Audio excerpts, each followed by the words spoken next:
Good morning, everybody. I'm Jack with Eastern Oklahoma Guide Service.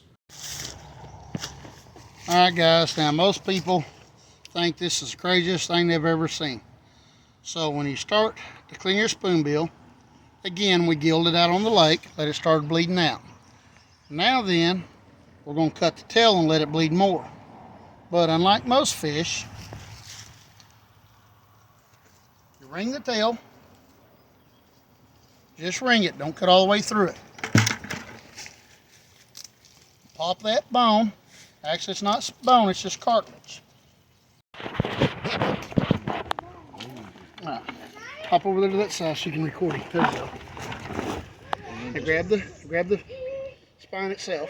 This one? Yeah. And now start pulling. Reach up there and get you another hook. Keep pulling. Just keep pulling straight down.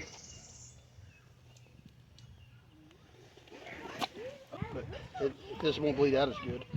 But that's fine. Yeah.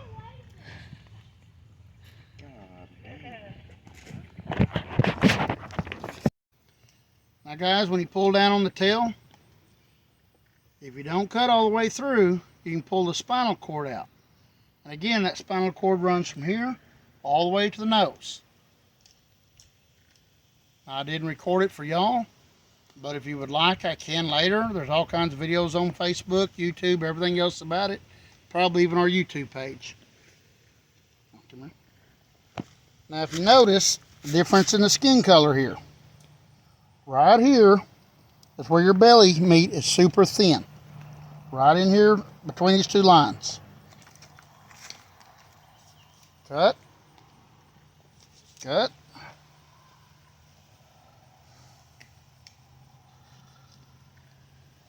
And crossed.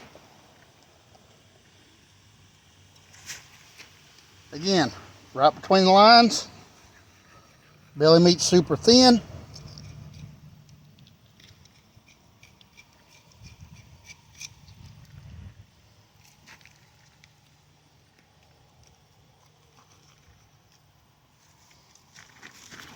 Same thing on the other side.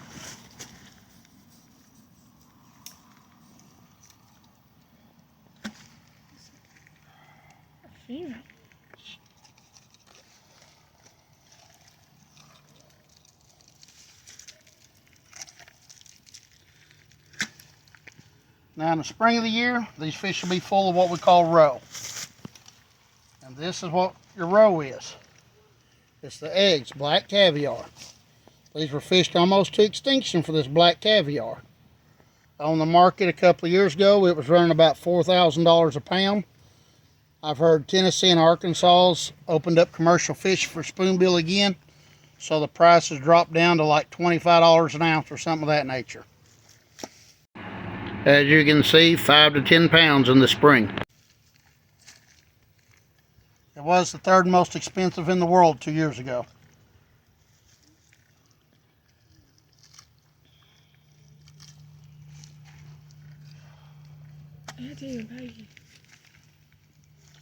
All right, now you draw an imaginary line down the center of your fish's back. I'll show you. Cut right below this gill plate. Kind of imagine a line right down here to his fin. And come down. Same thing on this side. Cut across. Imaginary line. Come straight down his back.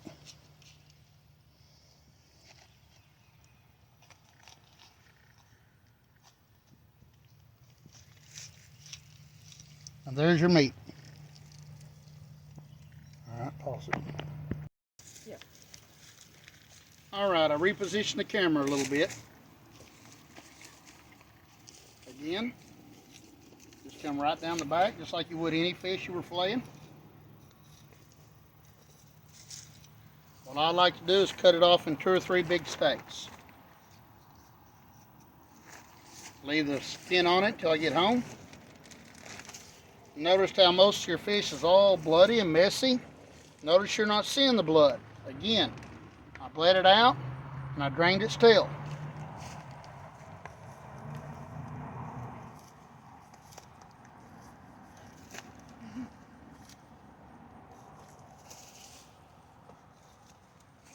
When you do that, a lot less blood in your meat, tastes a lot better. Spoonbill has been compared to halibut. With the density of the meat and the taste, they say you can't tell it apart. It's not like your catfish or crappie. It's a thicker, more dense meat.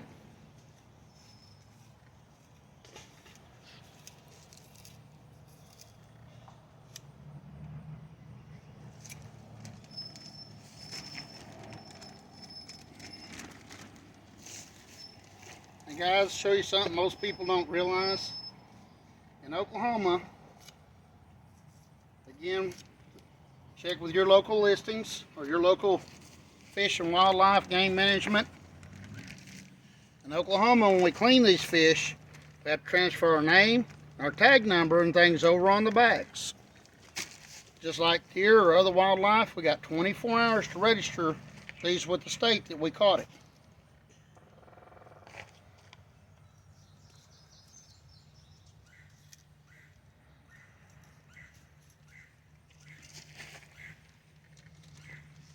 Now again, this is all cartilage, no bone. You can cut that up 3 or 4 times and make shark fin soup. A lot of people like it, make fish broth and all out of it.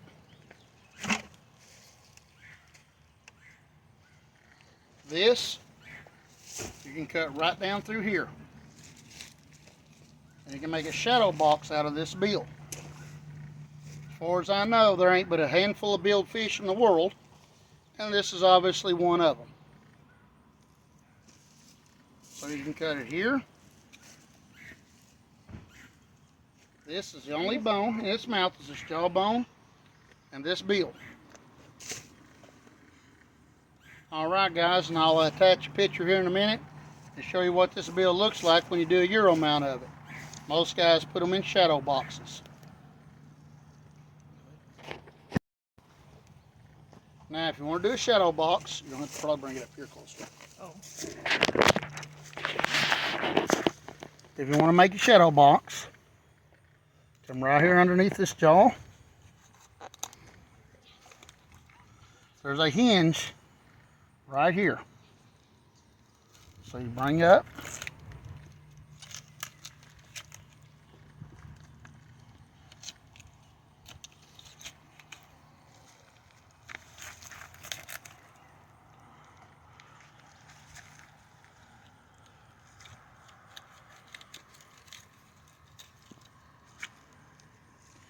We're cutting all this extra out.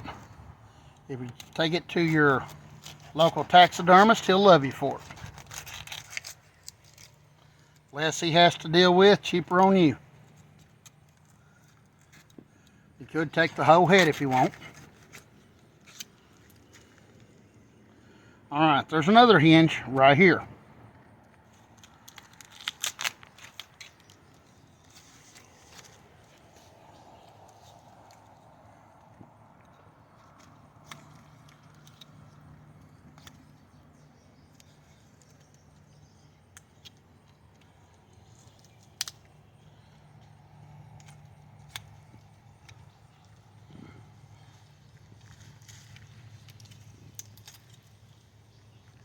And there's your bill. And again, I'll show you what one of these looks like after it's completed. Here's one we're working on at the moment. Here is a completed version of it. That concludes this video. And again, thanks for joining us. I'm Jack with Eastern Oklahoma Guide Service. As you can see, our phone number here on the wall. Let me know when you see me. All right. See good enough? Yeah. Give us a call if you'd like to book your next fishing adventure.